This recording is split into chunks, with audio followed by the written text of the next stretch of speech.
السلام علیکم ورحمۃ اللہ وبرکاتہ۔ نحمدہ ونصلی ونسلم علی رسولہ الکریم،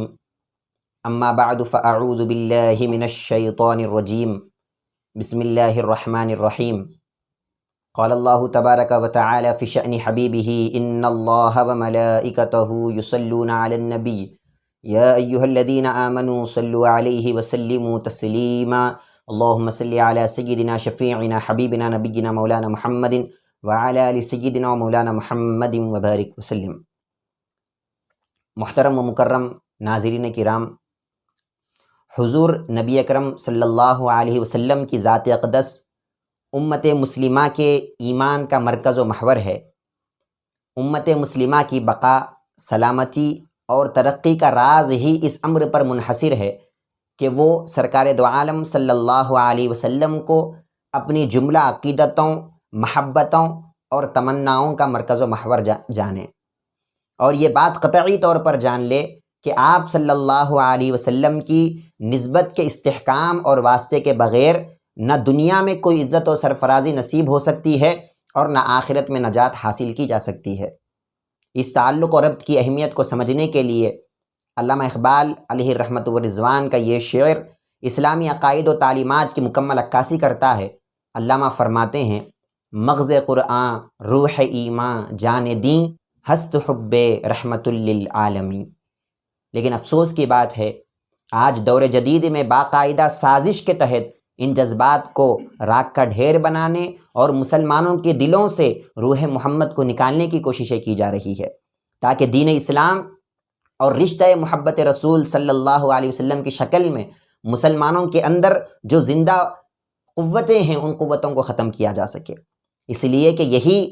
نسبت رسالت سے محبت کی قوت مسلمانوں کو گرنے نہیں دیتی، مسلمانوں کو مرنے نہیں دیتی،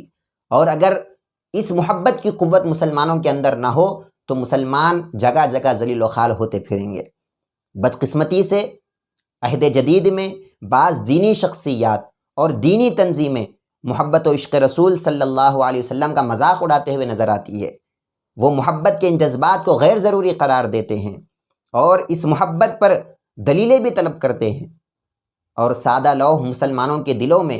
جو محبت رسول کی چنگاری ہے اس کو بجھانے کی کوشش کرتے ہیں۔ تو لہٰذا ضرورت اس امر کی ہے کہ لوگوں کے سامنے ان احادیث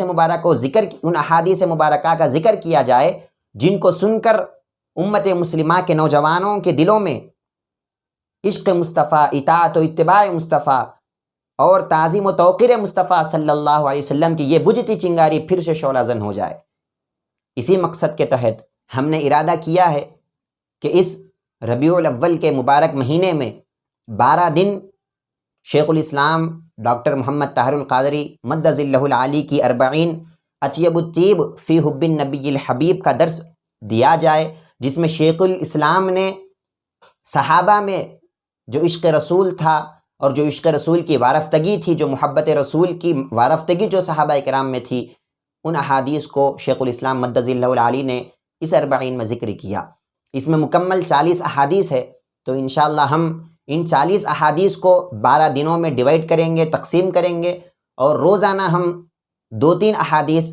آپ کے سامنے ذکر کریں گے اور اس کی تھوڑی سی تشریح کریں گے، تاکہ ہم کو بھی معلوم ہو کہ صحابہ کرام کے دلوں میں عشق رسول اور محبت رسول کی وارفتگی کتنی تھی۔ رب العزت سے یہی دعا ہے کہ اللہ تبارک و تعالی ہمارے اس کار خیر کو قبول فرمائیں اور اس میں آنے والی رکاوٹوں کو اللہ تبارک و تعالی دور فرمائیں، اور سرکار مدینہ صلی اللہ علیہ وسلم کے عشق و محبت سے ہمارے قلوب کو لبریز کرے، اور بروز قیامت آقا صلی اللہ علیہ وسلم کی شفاعت ہم سب کو نصیب کرے۔ پہلی حدیث شیخ الاسلام مدظ اللہ العالی نے جو اس میں ذکر کیا ہے، یہ بخاری شریف اور مسلم شریف کی متفق علیہ حدیث ہے۔ عن انس رضی اللہ عنہ قال قال النبی صلی اللہ علیہ وسلم لا یؤمن احدکم حتی اکون احب الیہ من والدہ وولدہ والناس اجمعین۔ حضرت انس رضی اللہ عنہ جو خادم رسول ہیں، آپ اس حدیث کے راوی ہیں، آپ فرماتے ہیں کہ سرکار دو عالم صلی اللہ علیہ وسلم نے ارشاد فرمایا کہ تم میں سے کوئی مومن اس وقت تک نہیں ہو سکتا جب تک کہ میں اسے اس کے والد یعنی والدین، اس کی اولاد اور تمام لوگوں سے محبوب تر نہ ہو جاؤں۔ اس حدیث مبارکہ سے ہم کو معلوم ہوتا ہے کہ بندہ اس وقت تک کامل ایمان والا نہیں بن سکتا جب تک کہ وہ سرکار دو عالم صلی اللہ علیہ وسلم سے عشق و محبت نہ کرے۔ بندہ نمازی تو بن سکتا ہے، روزے دار تو بن سکتا ہے، عابد و زاہد تو بن سکتا ہے، لیکن ایمان والا نہیں بن سکتا۔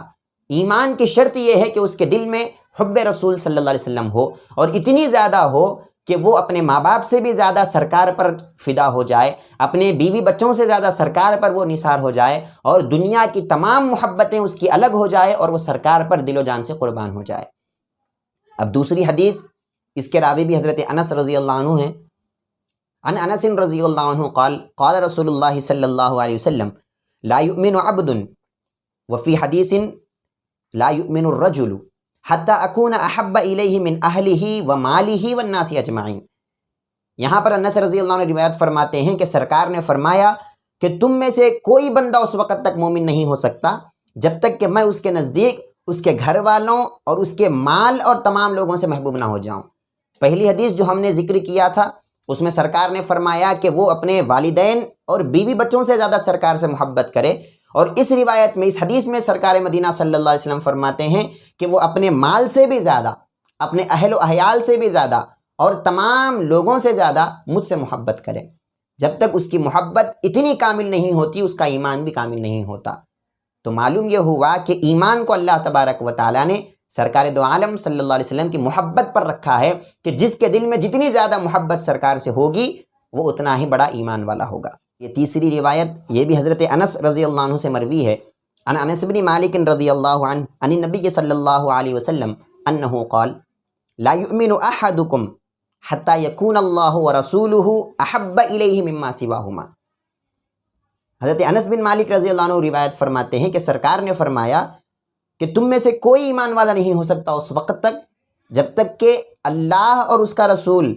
اسے باقی تمام چیزوں سے محبوب تر نہ ہو جائے، یعنی تمام محبتیں نیچی رہ جائے اور اللہ اور اس کے رسول کی محبت بڑھ جائے۔ جب تک اس طرح محبت بڑھتی نہیں اس وقت تک وہ ایمان والا بھی نہیں بنتا۔ وَحَتَّى يُقْذَفَ فِي النَّارِ أَحَبَّ إِلَيْهِ مِنْ أَنْ يَعُودَ فِي الْكُفْرِ بَعْدَ إِذْ نَجَّاهُ اللَّهُ مِنْهُ۔ سرکار دو عالم فرماتے ہیں کہ اس وقت تک ایمان والا نہیں بن سکتا جب تک کہ وہ کفر سے نجات پانے کے بعد دوبارہ اس حالت کفر میں جانے کو اتنا ناپسند کرتا ہے کہ اس کے بدلے اسے آگ میں پھینکا جانا پسند ہو، لیکن وہ کفر میں جانا پسند نہیں کرتا، تب کہیں جا کر وہ ایمان والا بنتا ہے۔ اور پھر فرمایا وَلَا يُؤْمِنُ أَحَدُكُمْ حَتَّى أَكُونَ أَحَبَّ إِلَيْهِ مِنْ وَلَدِهِ وَوَالِدِهِ وَالنَّاسِ أَجْمَعِينَ۔ پھر ارشاد فرمایا کہ تم میں سے کوئی اس وقت تک ایمان والا نہیں بن سکتا جب تک کہ وہ اپنے ماں باپ، اپنے بیٹے اور اپنے اولاد اور تمام لوگوں سے زیادہ سرکار سے محبت نہ کرے۔ اس حدیث سے بھی معلوم ہوتا ہے کہ ایمان والا بس وہی ہے جس کو تمام چیزوں سے محبوب اللہ اور اس کا رسول ہو، اور اللہ اور اس کے رسول کی محبت کے مقابلے میں دنیا کی کوئی محبت نہ آئے۔ اب چوتھی حدیث شیخ الاسلام ڈاکٹر طاہر القادری مدد اللہ العالی نقل کرتے ہیں۔ یہ حدیث بخاری شریف کی حدیث ہے۔ عن عبداللہ بن ہشام رضی اللہ عنہ قال كنا مع النبی صلی اللہ علیہ وسلم وهو آخذ بيد عمر بن الخطاب رضی اللہ تعالی عنہ فقال له عمر یا رسول اللہ صلی اللہ علیہ وسلم لأنت احب الی من كل شيء الا من نفسی، فقال النبی صلی اللہ علیہ وسلم لا والذی نفسی بیدہ حتی اکون احب الیک من نفسک، فقال له عمر فإنه الآن واللہ لأنت احب الی من نفسی، فقال النبی صلی اللہ علیہ وسلم الآن یا عمر۔ حضرت عبداللہ بن ہشام رضی اللہ عنہ روایت فرماتے ہیں کہ ہم سرکار دو عالم صلی اللہ علیہ وسلم کے ساتھ بیٹھے ہوئے تھے، اور آپ صلی اللہ علیہ وسلم نے حضرت عمر بن خطاب رضی اللہ عنہ کا ہاتھ تھاما ہوا تھا۔ حضرت عمر رضی اللہ عنہ نے عرض کیا یا رسول اللہ صلی اللہ علیہ وسلم، مجھے اپنی جان کے سوا آپ تمام چیزوں سے محبوب ہے، یعنی میں پہلے اپنی جان سے محبت کرتا ہوں، اپنے آپ سے محبت کرتا ہوں، پھر اس کے بعد دنیا کی ہر چیز سے آپ سے محبت کرتا ہوں۔ اس پر آپ صلی اللہ علیہ وسلم نے جواب دیا اور کہا لا یا عمر، اے عمر قسم خدا کی تم ابھی ایمان والے نہیں بنے، قسم ہے اس ذات کی جس کے قبضے قدرت میں میری جان ہے، تم اس وقت تک ایمان والے نہیں بن سکتے یہاں تک کہ میں تمہیں اپنی جان سے بھی محبوب تر نہ ہو جاؤں۔ یعنی سرکار دو عالم صلی اللہ علیہ وسلم یہ ارشاد فرمانا چاہتے ہیں کہ ایمان والے کو فطری طور پر اللہ تبارک و تعالیٰ یہ محبت بخشتا ہے. یہ محبت کوئی کمانے والی چیز نہیں ہے، یہ محبت فطری طور پر اللہ تبارک و تعالیٰ ان کے قلوب میں رکھتا ہے کہ وہ اپنی جان سے بھی زیادہ سرکار دو عالم صلی اللہ علیہ وسلم سے محبت کرتے ہیں. حضرت عمر رضی اللہ عنہ نے عرض کیا، یا رسول اللہ صلی اللہ علیہ وسلم، اللہ رب العزت کی قسم، اب آپ مجھے اپنی جان سے بھی زیادہ محبوب ہیں. تو آپ صلی اللہ علیہ وسلم نے ارشاد فرمایا کہ اے عمر، اب تمہاری محبت چونکہ کامل ہو گئی، لہذا اب تمہارا ایمان بھی مکمل ہو گیا. تو اس سے معلوم یہ ہوا کہ سرکار دو عالم صلی اللہ علیہ وسلم سے اپنی جان سے زیادہ محبت کرنا، اپنے بیوی بچوں سے زیادہ محبت کرنا، اپنی اولاد سے زیادہ محبت کرنا، اپنے مال سے زیادہ محبت کرنا، دنیا کی تمام چیزوں سے زیادہ رسول اللہ صلی اللہ علیہ وسلم سے محبت کرنا، یہ ایمان کا جز ہے، بلکہ یہی اصل ایمان ہے کہ بندہ سرکار سے محبت کرے. اللہ تبارک و تعالی ہم سب کو سرکار دو عالم صلی اللہ علیہ وسلم کی حقیقی محبت عطا فرمائے، اور سرکار دو عالم صلی اللہ علیہ وسلم کے عشق و محبت اور اطاعت میں اپنی زندگی کو بسر کرنے کے اللہ تبارک و تعالی توفیق عطا فرمائے. وما علینا الا البلاغ. السلام علیکم ورحمۃ اللہ وبرکاتہ.